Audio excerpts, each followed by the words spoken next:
All right, everybody. We are going to be going live today. And we're going to be doing well needed conversations with the Ragsdales today. I just want to say thank you all and welcome to the Ragsdales channel. Today we're going to be doing well needed conversations in regards to the Airman Roger Fortson, who passed away by the hands of the police officer in Florida this past week. They just had his funeral yesterday, so we just want to be able to touch on this topic about our young black men being taken down by the hands of police brutality and different things. And we're going to touch on the basis of my stepson. His name is Romane Manuel Ragsdale. If you can see his picture is our avatar, that's him.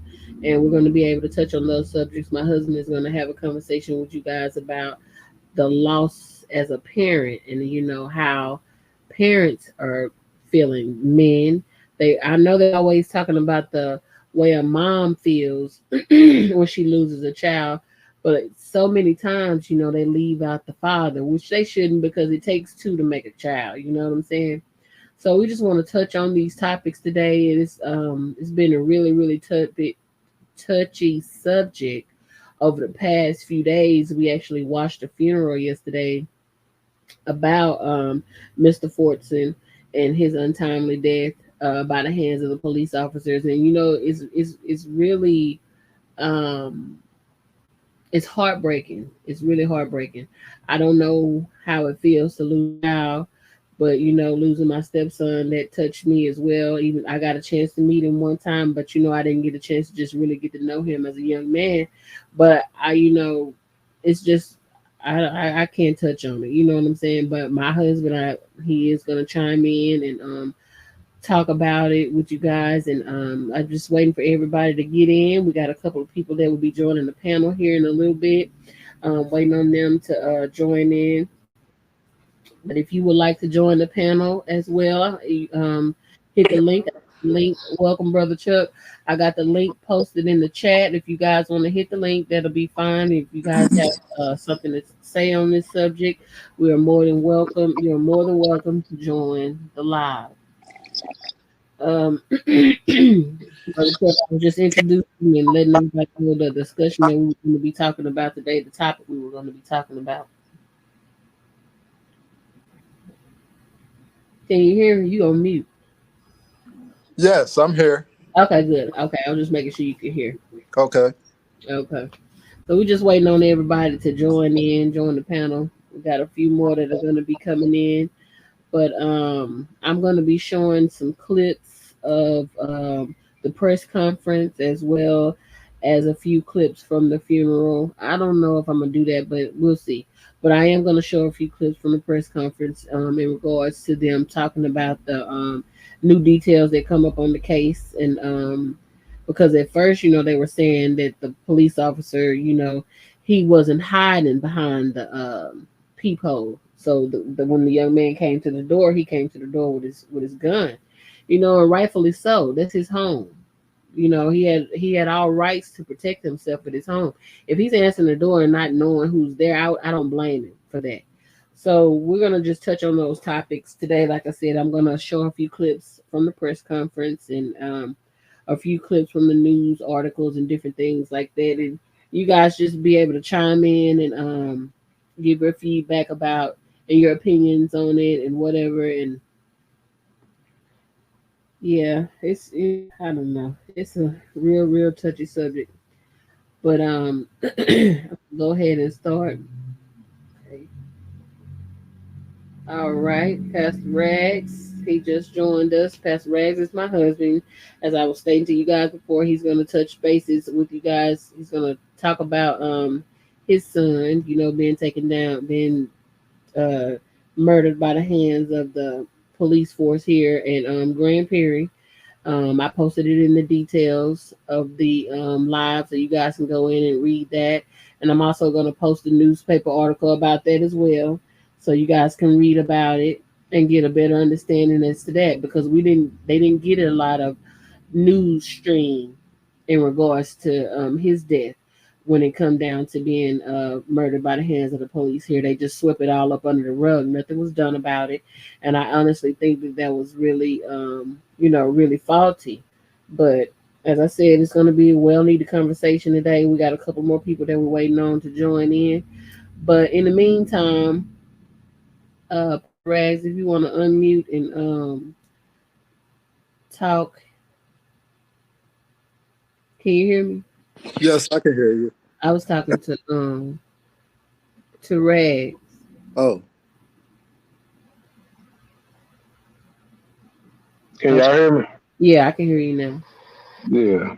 Hello. Now y'all continue talking.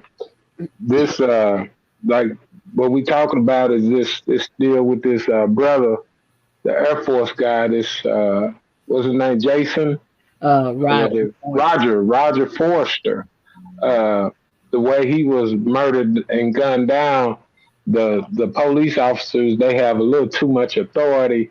Me being a parent that my son was murdered like that, uh, in a similar way, but I'm the type of person I always go back to the root of things, and I encourage parents to rear your young black boys. You've got to tell them the truth. You've got to let them know that racism is still alive. Yeah. You can't walk around or drive around like everyone else, not even your mothers, because women are treated not the same as a black man. The black man is still the most feared individual in America, so therefore they're quick to pull the trigger and kill us, and they get away with it. From my understanding, the two female officers that killed my son. My son had no criminal history, had nothing, no criminal history, had a rare form of sickle cell, and had just got out of the hospital from a horrific sickle cell crisis. And they were like, their story was he was non-compliant. He was, the tase didn't work. None of that lined up. So by the time the video came out, it had already been edited. Right. When I spoke with Crumb and them, I guess they, I really don't get off into this. I even reached out to Ricky Smiley, right. and I think this was before he lost his son or whatever. And I doubted if he even acknowledged it. But I noticed if it's not a celebrity or someone that they can get money out of, they really don't care. We got young brothers being killed every day by the police, and they don't get any media attention. So that's where I agree with people like Charleston White, because he's always fighting for the little person. He's giving more attention to the little people, to the average, everyday, hard worker citizens.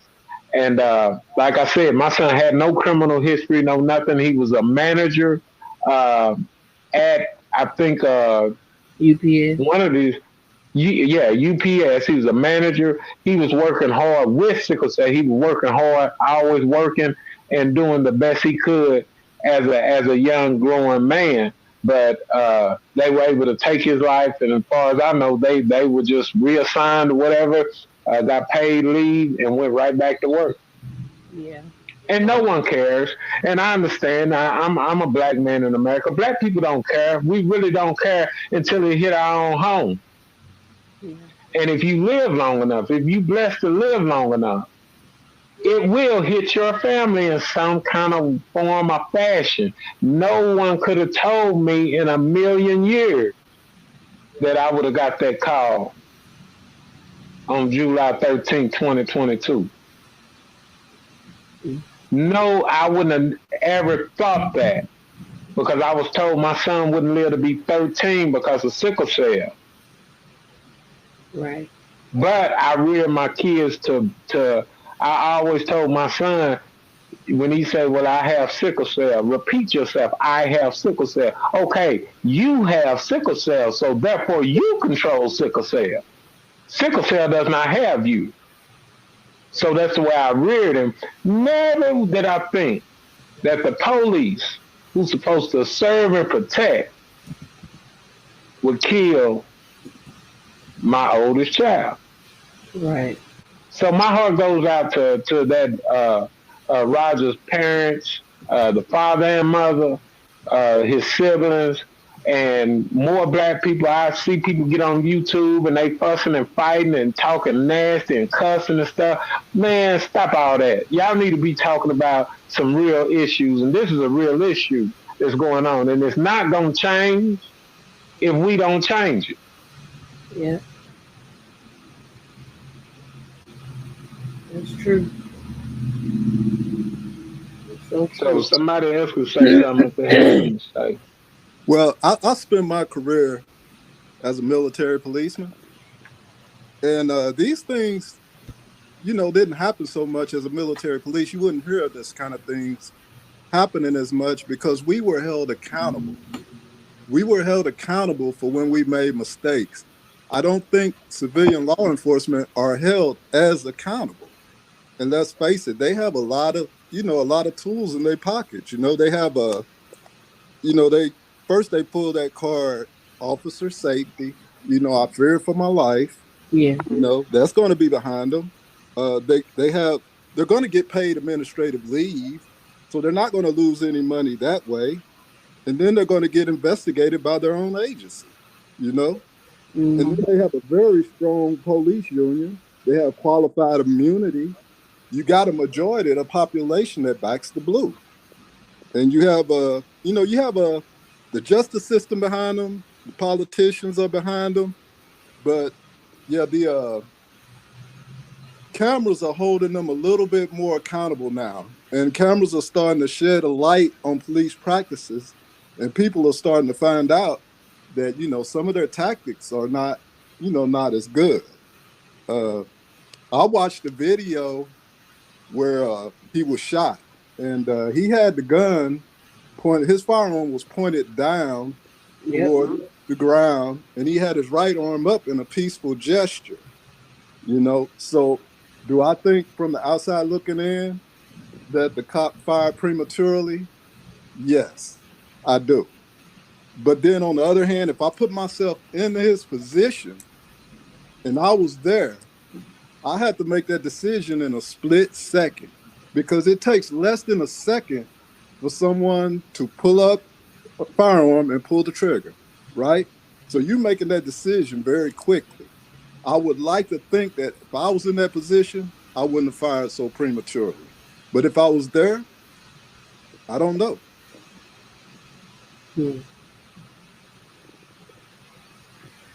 Wow. Okay, with you being former military, retired military, not former, retired military, which really means you still military. Uh, his whole platoon or whatever it's battalion was at that funeral. They were there strong. I've never seen a military funeral with so much military presence, and you could tell they wasn't there out of work obligation. They were there literally standing with their brother, and I actually seen tears coming from them, and it made me feel good. It gave me hope because these were Caucasians, different race of people that was standing up for their brother, saying, "Hey, this cannot go unpunished." So I really feel with military on his mother's side, they'll get more done, and they want everyone punished. Everyone. The woman at the complex that called, if I don't know whether there's a law or whatever that can hold her accountable. I doubt it. There is, but it should be a law or something that holds her accountable. She should lose some bread or something. They should hurt her pocketbook or something, because uh, just like he was murdered off a call, that's the way my son was murdered, off of a call, Right. off a welfare check, a wellness check, or whatever. That's why the police was there in the first place. And that my situation, it just fell back on black crime. A black woman called a wellness check. And that's what brought the police there. So do you feel that is there a law or something where this woman that called the complex and said it was always domestic there, and of course they found out he was on FaceTime or whatever with his girlfriend. He was only there with his dog. I do think there are laws on the books to where if call 911 and make, false call, a false call, or, you waste resources. I think it depends on the state you're in. There are laws probably against it. I would have to look into it. But unfortunately, I have to agree with you. When the police are called for just welfare checks, you hear about it all the time. A mentally ill person, they call for, help to help somebody that's mentally unstable or something. Usually when they respond, it ends up somebody dying. The police ends up escalating the situation, which is unfortunate. But I'm not sure about, it depends on what state you're in, I would think. And yes, there should be laws against, just calling the police unnecessarily. Right. Because that just escalates the situation and, ends up, people know when they call the police, there's a big chance that somebody could get hurt or killed. Yeah. Exactly. Right. That's true. Exactly. And my thing is, if this woman was doing a wellness check with my son's situation, if he was doing a wellness check and her daughter, who was his girlfriend or whatever, wasn't even present, was not there. So that leaves you to that left it all open. Yeah. But when you have life insurance, you let these kind of things run over. So I really couldn't do too much being divorced and just a money donor to their situation. I really couldn't dig deep. But I'm pretty sure some life insurance was handed out, and it probably was some money handed out too. But hey, if you can't stand the baby daddy, you're not gonna love that kid correctly. So a lot of my situation is a black on black crime. However, I'm not saying that those officers are correct. I do feel that officers need to be retrained. They need to be held accountable. And I believe if you scared, if you run around scared all the time, you don't need to be a law enforcer. Right. And it was two women. And if your whole thing, you can't handle yourself physically, if your whole thing you going in to shoot and ask questions later, you shouldn't be out there. No one forces a person to go be a police officer. No one forced me to get in my line of work. You're not forced to get in, and you shouldn't be a police officer to want to kill anyone. You should be a police officer to protect, to serve the public. I agree, 100%. 100%. But nowadays, you look at everything that's going on, and it's continuing to happen. And now, if you notice, they're starting to kill our sisters the same way. But Chuck, we have to understand that, and I see this from a couple of different point of views, right? And society has made black men out to be dangerous. Every movie that you watch, every show that we watch, everything that that's on society, even our culture, music, gangster rap, shoot, pow, pow, kill, kill, niggas this, niggas that, blah, blah, blah, blah, blah. Yeah. So when you add that on top of, you know, natural bias and natural racism, when a white man walks up to a black person, he's automatically intimidated. It's going to be some fear there. You know what I'm saying? And when you have somebody who is already, you know, who's already scared, they tend to do stupid things. So I was raised by a great man who was an MP, military police officer, and I wanted him to come home. You know what I'm saying? So this is why I say I'm of two minds. I wanted him to come home every day. I wanted him to make sure that he was safe, you know? And I know that he got into situations, or he would have to go to situations. And this was a domestic violence situation, right? And those can get, and Chuck, you can correct me if I'm wrong, those can get very violent. It has it in domestic violence, right? People are dealing with their wives and their girlfriends and all this stuff, emotions rise, people do stupid stuff all the time. So the police officer is already going over there with a already kind of enhanced, already kind of, okay, this could be something crazy. And then I see when he opens the door, he has a gun in his hand, and like my big brother who raised me just said, Chuck just said, you know, I have a split second to make a decision. So, you know, him coming to the door with a gun in his hand probably wasn't the smartest thing to do. The cop being as animated as he was and as quick to shoot as he was, because it was a split second, and I do not condone that at all. That was absolutely insane how fast he put 6 shots into that young man's chest. You know what I'm saying? Was absolutely unnecessary. So he needs to be he took a life, and he needs to be reprimanded for that. He needs to go to jail for it. He murdered somebody, in my opinion.